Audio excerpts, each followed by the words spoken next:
What if one of the most powerful moments after Jesus' resurrection wasn't a sermon?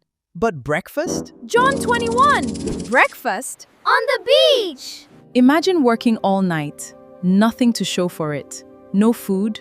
Sounds familiar, very familiar.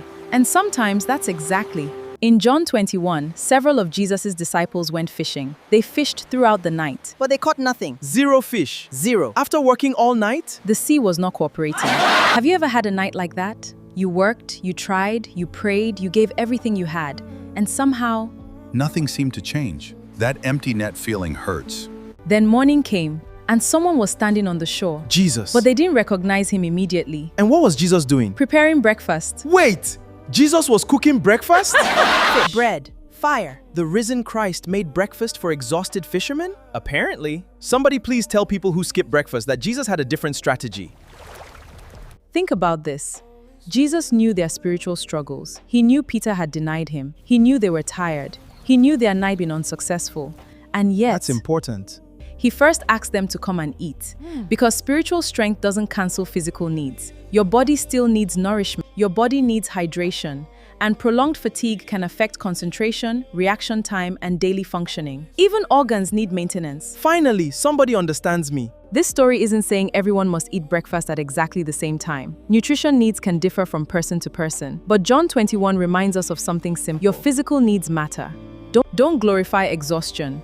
Don't mistake neglecting your strength. I'm too busy to eat. Then they'll drink 3 cups of coffee. Please don't make your organs negotiate for basic care. So here's today's health check. Have you been running on empty? Skipping meals, neglecting hydration, sleeping too little, working without recovery? Choose one thing today and change it. Before today ends, eat a nourishing meal, drink some water, and give your body appropriate time to recover. Your organs will send a thank you note. I'll sign it. I'll bring the breakfast. But Christeey, what if the breakfast wasn't the deepest part of the story? Exactly. The disciples didn't only need food, they needed restoration. Peter had failed Jesus. He had denied him. The disciples had experienced disappointment. They had returned to fishing. And met them on the shore. He didn't shame them. He restored them. That's the beauty of the gospel. Jesus doesn't wait for you to become perfect before he comes near. He meets people in their failure, and he calls them back to himself. The same Jesus who stood on that shore went to the cross for our sins, died, and rose again. Because forgiveness isn't something we earn by trying harder. It is God's gift through Christ. So what if someone watching feels empty right now? Then don't hide from Jesus. Talk to him. Ask him to forgive your sins. Trust him. Turn your heart toward him and receive the grace he offers. Your night doesn't have to be your ending. Even when your net is empty, Jesus may already be standing on the shore.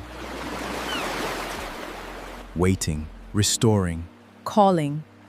Today, remember 2 things. Care for the body God entrusted to you that needs him. Your body needs nourishment, your heart needs restoration, and sometimes you just need breakfast. He cares about the mission, And he cares the people he is feeding along the way. Even after the night, sure. Your body is part of the life God has entrusted to you. Care for it.